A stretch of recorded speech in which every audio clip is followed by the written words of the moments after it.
Chers amis, dans les lendemains de mai 68, je me suis éloigné un temps de l'Église. Et puis, à 30 ans, dans une épreuve très douloureuse, je suis revenu à Jésus dans le mystère de sa passion et de sa résurrection, et j'ai repris le chemin de l'Église. J'ai eu la chance alors de rencontrer une religieuse qui m'a fait découvrir le mystère de l'Église comme le mystère du corps mystique du Christ.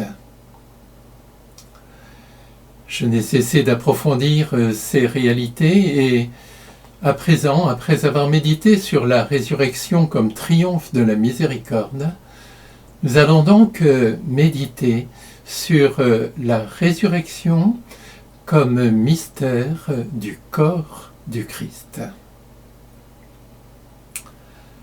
Tournons-nous d'abord vers le Père. Dans son discours le jour de la Pentecôte, Saint Pierre affirmait « Hommes d'Israël, écoutez les paroles que voici. Il s'agit de Jésus le Nazaréen, homme que Dieu a accrédité auprès de vous en accomplissant par lui des miracles, des prodiges et des signes au milieu de vous, comme vous le savez vous-même. Cet homme, livré selon le dessein bien arrêté et la prescience de Dieu, vous l'avez supprimé en le clouant sur le bois par la main des impies. Mais Dieu l'a ressuscité en le délivrant des douleurs de la mort, car il n'était pas possible qu'elle le retienne en son pouvoir. » Actes des Apôtres, chapitre 2, versets 22 à 24. Dieu éternel et tout-puissant, toi qui agis toujours avec une sagesse admirable, donne-nous, à nous que tu as rachetés, de comprendre que la résurrection du Christ, notre Pâque, est une œuvre plus merveilleuse encore que l'acte de la création au commencement du monde. Pour cette œuvre inouïe, Père, avec toute l'Église, nous exultons de joie et nous reprenons quelques extraits du chant de l'exultette. Vraiment, il est juste et bon de chanter à pleine voix et de tout cœur le Père Tout-Puissant, Dieu invisible, et son Fils unique, Jésus-Christ, notre Seigneur. C'est lui qui a remis pour nous au Père éternel le prix de la dette encourue par Adam. C'est lui qui répandit son sang par amour pour effacer la condamnation du premier péché. Car voici la fête de la Pâque, dans laquelle est mis à mort l'agneau véritable, dont le sang consacre les portes des croyants. C'est maintenant la nuit qui arrache au monde corrompu, aveuglé par le mal, ceux qui, aujourd'hui et dans tout l'univers, ont mis leur foi dans le Christ. Nuit qui les rend à la grâce et leur ouvre la communion des saints.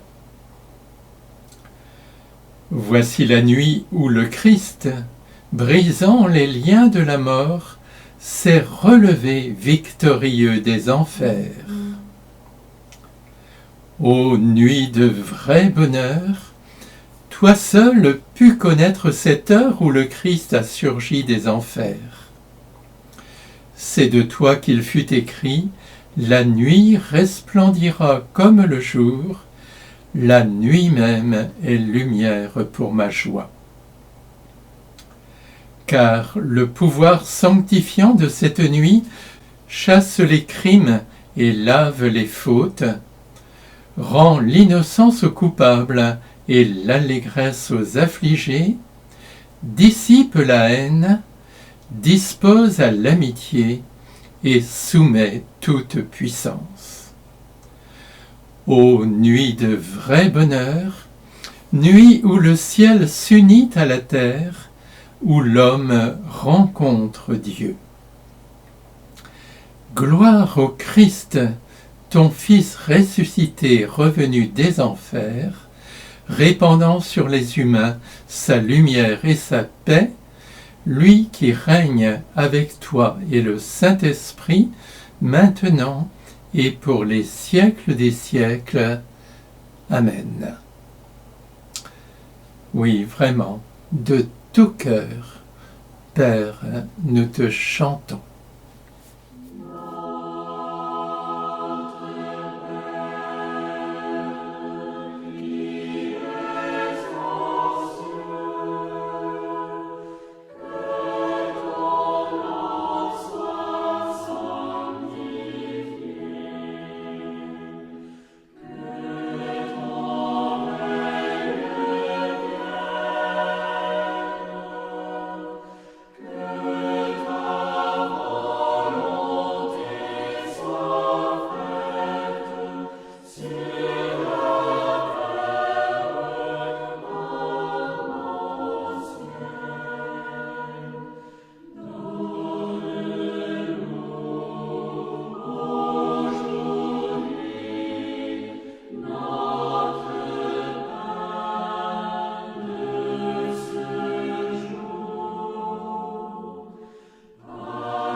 En se rendant au tombeau le matin de Pâques, les saintes femmes découvrent que Jésus a vaincu la mort et renouvelé la vie. Marc raconte: le sabbat terminé, Marie-Madeleine, Marie, mère de Jacques et Salomé achetèrent des parfums pour aller embaumer le corps de Jésus.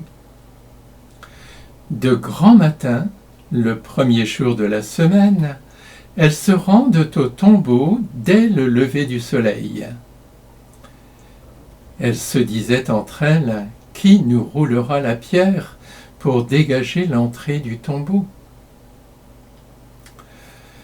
Levant les yeux, elles s'aperçoivent qu'on a roulé la pierre, qui était pourtant très grande. En entrant dans le tombeau, elles virent, assis à droite, un jeune homme vêtu de blanc. Elles furent saisies de frayeur, mais il leur dit: ne soyez pas effrayés. Vous cherchez Jésus de Nazareth, le crucifié? Il est ressuscité, il n'est pas ici. Voici l'endroit où on l'avait déposé. Marc 16, 1, 6.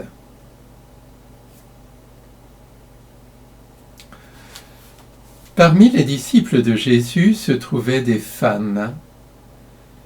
Elles l'avaient suivi de Galilée à Jérusalem, pleines d'admiration, de confiance et d'espérance. C'était vraiment lui, le Messie. Quand Jésus a été arrêté, condamné, crucifié, les femmes, pleines de compassion et de courage, l'ont suivi jusqu'au pied de la croix. Confère Jean 19, 25. Après sa mort, elles ont vu les disciples le mettre au tombeau en hâte à cause du sabbat. Matthieu 27, 65. Puis elles sont rentrées à Jérusalem, bouleversées, profondément attristées et déçues de cette fin tragique qui ne correspondait pas à leur espérance. Le sabbat passé, elles veulent rendre à Jésus un dernier hommage en embaumant son corps avec amour. Or, en arrivant au tombeau, elles s'aperçoivent qu'on a roulé la pierre qui était pourtant très grande. Première surprise. Et en entrant dans le tombeau, elles virent, assis à droite, un jeune homme vêtu de blanc. Elles furent saisies de frayeur. La vision de l'ange leur donne une crainte sacrée bien compréhensible et les prépare à apprendre quelque chose d'essentiel. Que va-t-il leur dire? Il les rassure, puis il montre qu'il connaît le but de leur venue. Vous cherchez Jésus de Nazareth, le crucifié, et il leur annonce la prodigieuse nouvelle. Il est ressuscité, il n'est pas ici, voici l'endroit où on l'avait déposé. Il faudra du temps aux saintes femmes pour réaliser la portée de cet incroyable message. Nous l'entendons proclamer tous les ans à Pâques, mais est-ce que nous-mêmes nous réalisons son importance fondamentale? Le Christ est ressuscité des morts et a renouvelé la vie. C'est un événement radicalement nouveau et absolument unique qui inaugure les temps eschatologiques. C'est le centre du mystère du temps, le début d'une nouvelle création. Les cieux se sont ouverts. Jésus, en ressuscitant, tu ne t'es pas contenté de vaincre la mort pour revenir comme Lazare à ton mode de vie antérieur.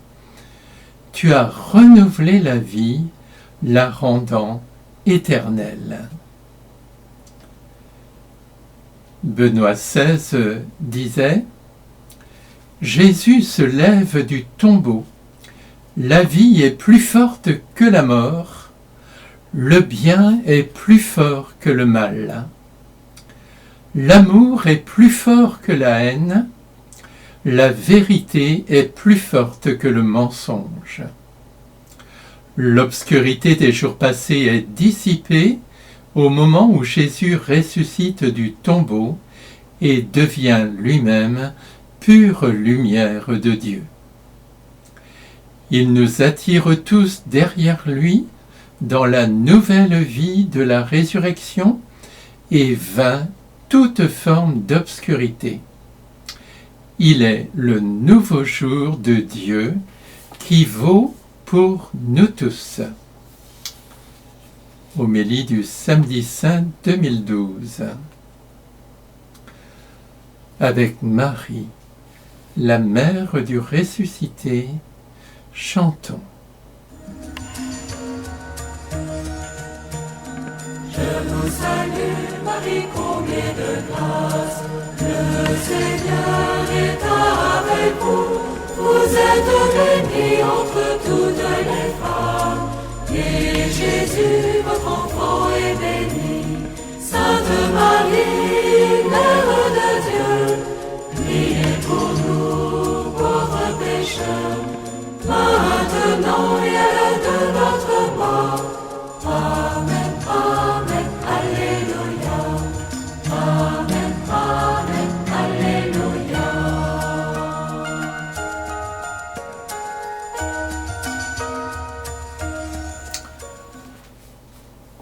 Nous l'avons dit tout à l'heure, la résurrection de Jésus est l'œuvre du Père. Le Père l'a ressuscité et glorifié. Pierre, dans son discours de la Pentecôte, le rappelait aux Juifs. Hommes d'Israël, écoutez les paroles que voici. Il s'agit de Jésus le Nazaréen, homme que Dieu a accrédité auprès de vous, en accomplissant par lui des miracles, des prodiges et des signes au milieu de vous, comme vous le savez vous-même. Cet homme livré selon le dessein bien arrêté et la prescience de Dieu, vous l'avez supprimé en le clouant sur le bois par la main des impies, mais Dieu l'a ressuscité en le délivrant des douleurs de la mort, car il n'était pas possible qu'elle le retienne en son pouvoir. Actes des Apôtres, chapitre 2, versets 22-24.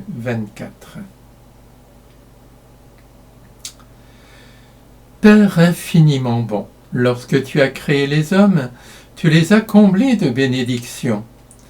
Tu les as prédestinés à devenir tes fils adoptifs en ton Fils, confère Éphésiens 1, 3, 5, et tu leur as offert le don de l'immortalité, comme le rappelle le catéchisme au numéro 1008.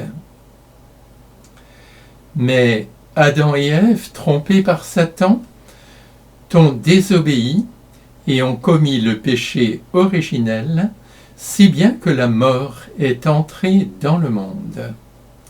Confère le catéchisme au numéro 400. Alors, Père, tu ne les as pas abandonnés au pouvoir de la mort. Dans ta miséricorde, tu es venu en aide aux hommes et finalement, tu les as tellement aimés que tu as envoyé ton propre Fils pour qu'il soit notre Sauveur.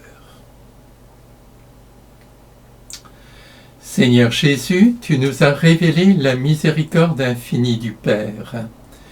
Et tu as rejoint les fils prodigues dans leur péché et dans leur misère. Alors qu'Adam avait désobéi à Dieu, toi, à Gethsémani, obéissant à la volonté aimante du Père qui voulait nous sauver, tu t'es chargé de tous les péchés du monde, de tous nos péchés, et sur la croix, tu as livré ta vie pour nous racheter. Tu nous as ainsi obtenu le pardon de tous nos péchés et notre réconciliation avec ton Père, qui est devenu aussi notre Père. Confère Jean 20, 17. Restait à vaincre la mort, conséquence du péché.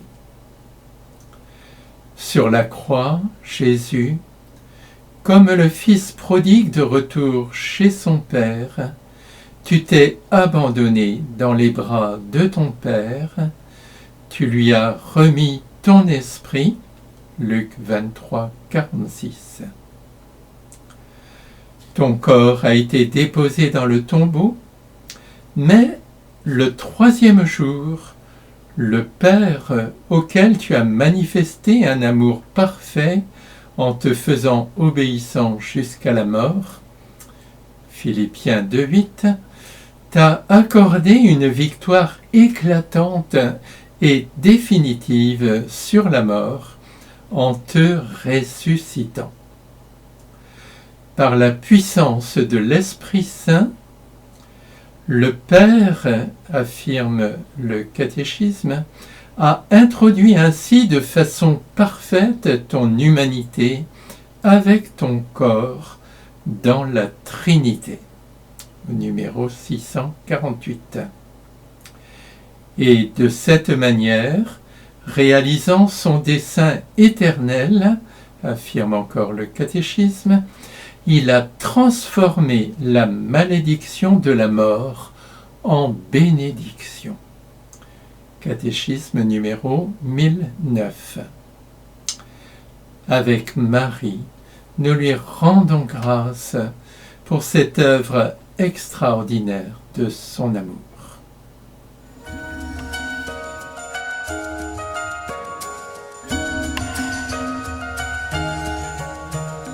Je vous salue, Marie, comblée de grâce. Le Seigneur est avec vous. Vous êtes bénie entre toutes les femmes.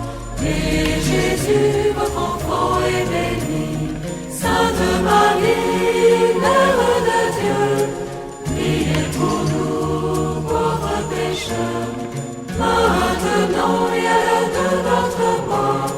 Amen, Amen, Alléluia. Amen, Amen, Alléluia.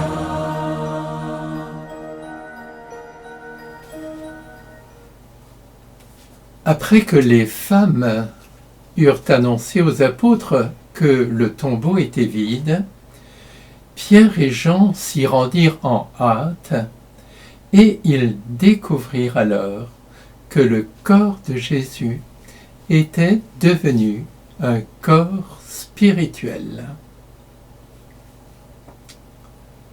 Saint Jean raconte: le premier jour de la semaine, Marie-Madeleine se rend au tombeau de grand matin. C'était encore les ténèbres. Elle s'aperçoit que la pierre a été enlevée du tombeau. Elle court donc trouver Simon-Pierre et l'autre disciple, celui que Jésus aimait, et elle leur dit: « On a enlevé le Seigneur de son tombeau et nous ne savons pas où on l'a déposé. » Pierre partit donc avec l'autre disciple pour se rendre au tombeau. Ils couraient tous les deux ensemble, mais l'autre disciple courut plus vite que Pierre et arriva le premier au tombeau. En se penchant, il s'aperçoit que les linges sont posés à plat. Cependant, il n'entre pas. Simon-Pierre, qui le suivait, arrive à son tour.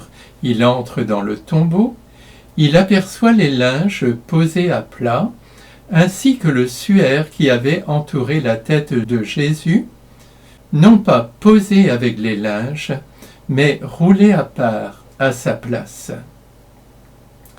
C'est alors qu'entra l'autre disciple, lui qui était arrivé le premier au tombeau. Il vit et il crut. Jusque-là, en effet, les disciples n'avaient pas compris que, selon l'Écriture, il fallait que Jésus ressuscite d'entre les morts. Jean 20, versets 1 à 9.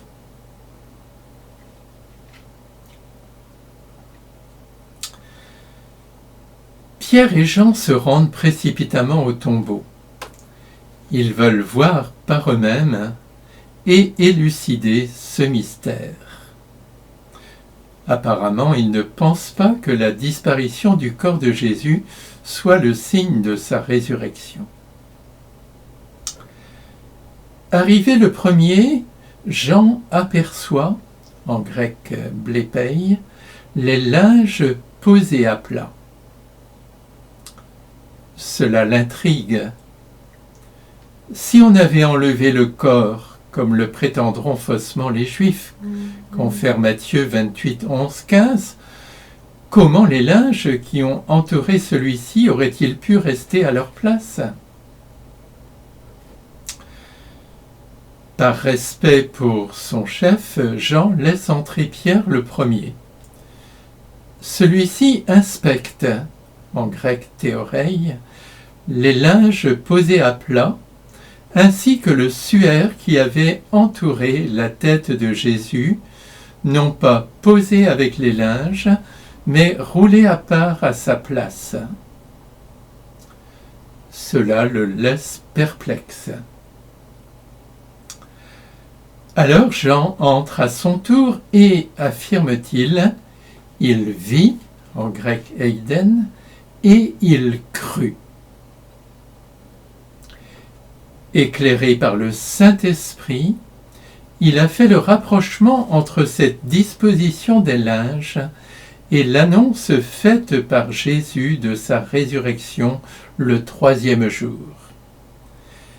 Si le corps de Jésus n'est plus dans ces linges, qui sont restés à leur place, comme il n'a pu être enlevé par des hommes, c'est que Jésus est ressuscité comme il l'a annoncé à plusieurs reprises. Par exemple en Matthieu 17, 9, Matthieu 17, 22, 23 ou Jean 20, 17, 19. Personne n'a été témoin de la résurrection. Mais si quelqu'un avait été dans le tombeau au moment où le Père a relevé son Fils d'entre les morts par la puissance de l'Esprit, ce témoin aurait simplement vu les linges s'affaisser comme une enveloppe vide au moment où le corps de Jésus est devenu un corps spirituel, un corps glorieux. Par-delà la mort, le corps et l'humanité de Jésus ont été assumés en Dieu dans un type d'existence radicalement différent et, comme dit le catéchisme, dans une autre vie au-delà du temps et de l'espace. Catéchisme numéro 646. La preuve que Jésus est bien ressuscité avec son corps, c'est qu'il s'est montré en chair et en os à ses apôtres après Pâques. Son corps était bien le même qu'avant. Il avait conservé les traces des clous, confère Jean 20, verset 20, et en même temps il était différent, si bien que les apôtres ne le reconnaissaient pas du premier coup, confère Jean 21, 12. Puis, au bout de 40 jours, Jésus a cessé de se manifester à eux pour monter au ciel avec son corps glorifié, où il règne maintenant avec le Père pour les siècles des siècles. Il est grand le mystère de la foi. Avec Marie, nous le proclamons.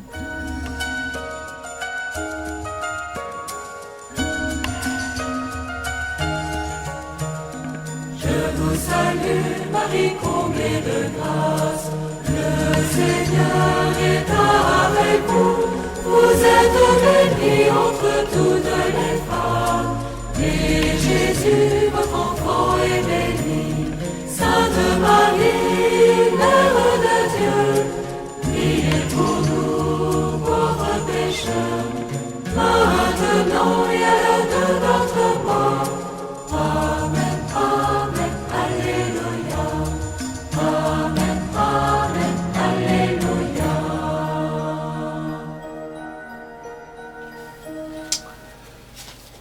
Ce corps spirituel de Jésus ressuscité est maintenant affranchi des limites de l'espace et du temps. Jean dit par exemple, le soir venu, en ce premier jour de la semaine, alors que les portes du lieu où se trouvaient les disciples étaient verrouillées par crainte des Juifs, Jésus vint, et il était là, au milieu d'eux. Il leur dit, la paix soit avec vous. Et en Matthieu, Jésus dit, moi, je suis avec vous tous les jours jusqu'à la fin du monde. Matthieu 28, verset 20. Seigneur Jésus, le catéchisme de l'Église catholique nous enseigne que ton corps spirituel n'est plus situé dans l'espace et le temps, mais peut se rendre présent à sa guise où et quand il veut, car son humanité ne peut plus être retenu sur terre et n'appartient plus qu'au domaine divin du Père. Catéchisme au numéro 645. Ainsi, le jour de Pâques, tu te montres vivant à Marie-Madeleine au sépulcre, aux saintes femmes qui en reviennent, confère Matthieu 28, 8, 10, à Pierre, confère Luc 24, 34, aux disciples d'Emmaüs, Luc 24, 13, 15, et le soir aux apôtres réunis au Cénacle, Jean 20, 19, 23. Peut-être même es-tu apparu au même moment à Pierre et aux disciples d'Emmaüs dans 2 lieux différents. Les textes ne le disent pas, mais rien n'est impossible à Dieu. Et d'ailleurs, certains saints ont eu un charisme de bilocation. Au Cénacle, les portes sont verrouillées. Seigneur Jésus, tu ne les traverses pas, comme le passe-muraille de Marcel Aimé. Mais, du domaine divin du Père, tu viens te manifester au milieu des disciples en redonnant à ton corps spirituel l'apparence qu'il avait durant ton séjour sur terre. Tu apparais ainsi aux disciples à plusieurs reprises et en plusieurs endroits avant l'ascension. Ensuite, tu te manifesteras différemment sous forme de vision à Paul, confère les Actes au chapitre 9, puis en différents pays à travers les siècles.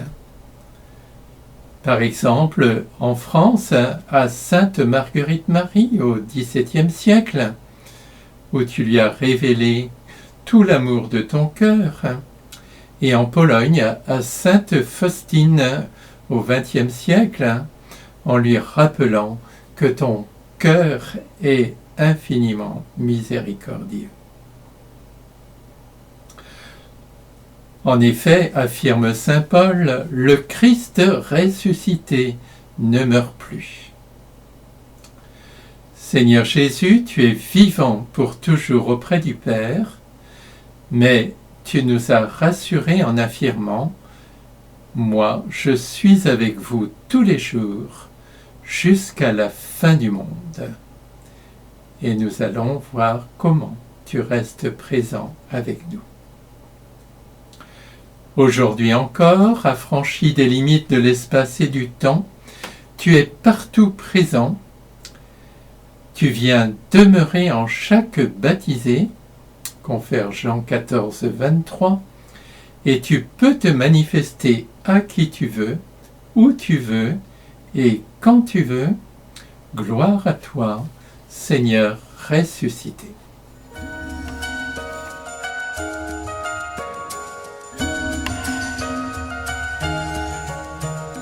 Je vous salue, Marie comblée de grâce. Le Seigneur est avec vous. Vous êtes bénie entre toutes les femmes. Et Jésus, votre enfant, est béni. Sainte Marie, Mère de Dieu, priez pour nous, pauvres pécheurs, maintenant et à l'heure de notre mort. Amen, Amen, Alléluia. Amen, Amen, Alléluia.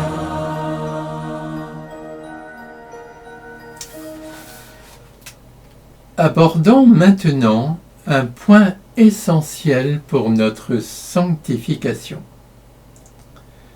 C'est le fait que Jésus ressuscité nous donne l'Esprit Saint. Saint Jean raconte, le soir venu en ce premier jour de la semaine, alors que les portes du lieu où il se trouvait étaient verrouillées par crainte des Juifs, Jésus vint et il était là au milieu des disciples. Il leur dit « La paix soit avec vous ». Après cette parole, il leur montra ses mains et son côté. Les disciples furent remplis de joie en voyant le Seigneur. Jésus leur dit à nouveau, « La paix soit avec vous. De même que le Père m'a envoyé, moi aussi je vous envoie. » Ayant ainsi parlé, il souffla sur eux et leur dit, « Recevez l'Esprit Saint. » Jean 20, versets 19-22.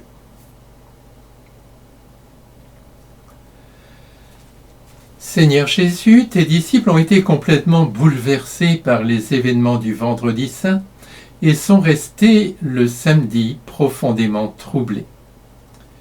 C'est pourquoi, en ce saint jour de Pâques, lorsque tu te manifestes à eux, dans ta miséricorde, tu commences par leur donner la paix qui est un fruit de l'esprit, Galates 5, 22. Puis tu leur montres tes mains et ton côté, d'abord pour leur prouver que c'est bien toi, le crucifié, qui est ressuscité, mais surtout parce que tes plaies devenues glorieuses sont la source des bénédictions extraordinaires dont tu veux maintenant les combler. La première de celles-ci, la plus inestimable, c'est le Saint-Esprit lui-même, la troisième personne de la Sainte Trinité. Selon saint Jean, après ta mort sur la croix, l'eau jaillie de ton côté ouvert par la lance était le symbole de cet esprit qui n'avait pas encore été communiqué.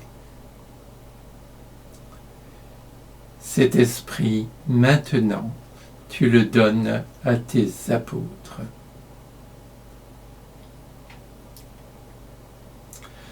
De toute éternité, Seigneur Jésus, tu vis une communion d'amour parfaite avec le Père et le Saint-Esprit. Lorsque le Père a créé l'homme, il l'a fait par toi, le Verbe éternel, et par l'Esprit Saint. Confère le catéchisme au numéro 290-291.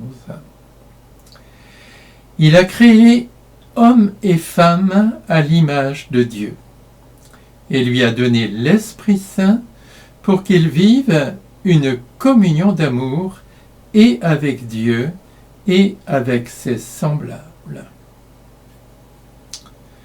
Il l'a créé homme et femme à l'image de Dieu, Genèse 1, 27, et lui a donné l'Esprit Saint pour qu'ils vivent une communion d'amour et avec Dieu et avec ses semblables. Malheureusement, le péché originel a coupé l'homme de Dieu.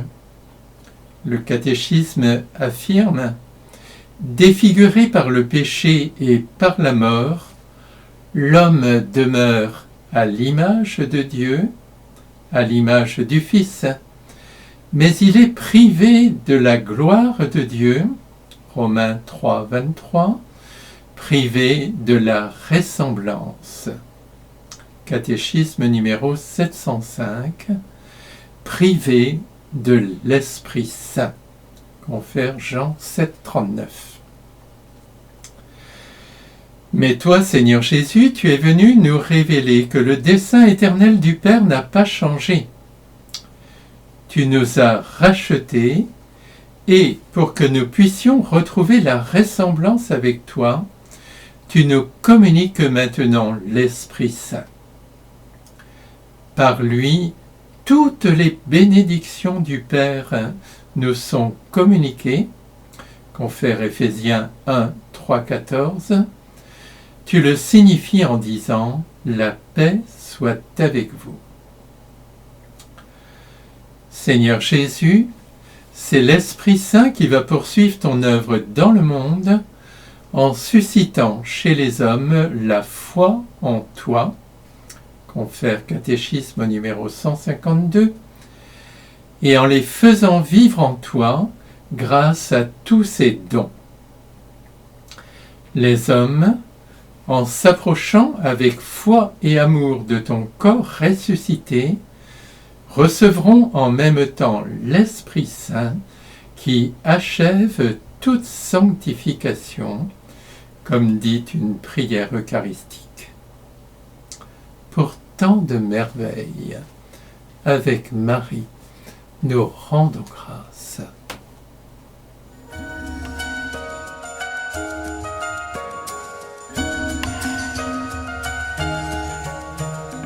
Je vous salue, Marie comblée de grâce. Le Seigneur est avec vous.